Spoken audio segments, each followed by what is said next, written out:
మామిడికాయ బద్దలు వేసుకుందాం. దానికి ఫస్ట్ మామిడికాయని ఇలాగా సన్నగా ముక్కలు కట్ చేసుకోవాలి. మ్యాంగో సన్నగా ముక్కలు కట్ చేసుకోవాలి. చూసారు కదా, ఈ మ్యాంగోని ఇలాగా సన్నగా ముక్కలు కట్ చేసుకొని ఇందులో 2 spoons red chilli powder, 2 spoons red chilli powder, అలాగే 2 స్పూన్స్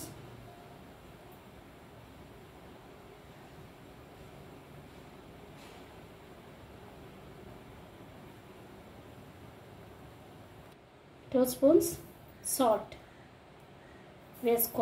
వేసి కలిపేసి పెట్టుకోవాలి.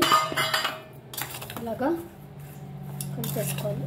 అంటే కారం అంత వేసాము, సాల్ట్ కూడా అంత వేసుకొని ఇలా కలిపేసుకోవాలి. కలుపుకొని ఇప్పుడు పోపు వేసుకోవాలండి. దానికి ఫస్ట్ ప్యాన్ పెట్టుకోవాలి.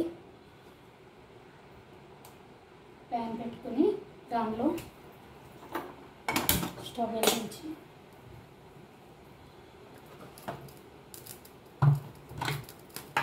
గ్రౌండ్ నట్ ఆయిల్ అండి.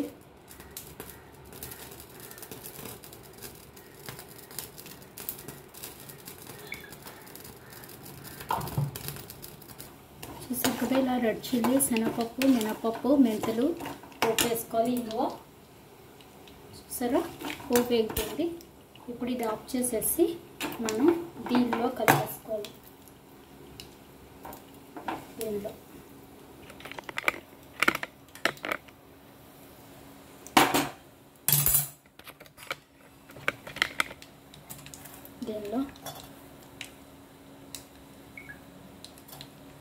కలుపుకోవాలి.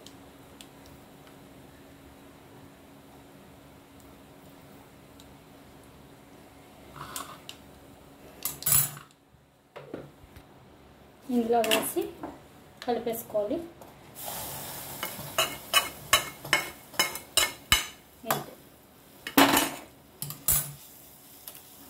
ముక్కల పచ్చడి రెడీ. మామిడికాయ ట్రై చేయండి, సూపర్ ఉంటుంది.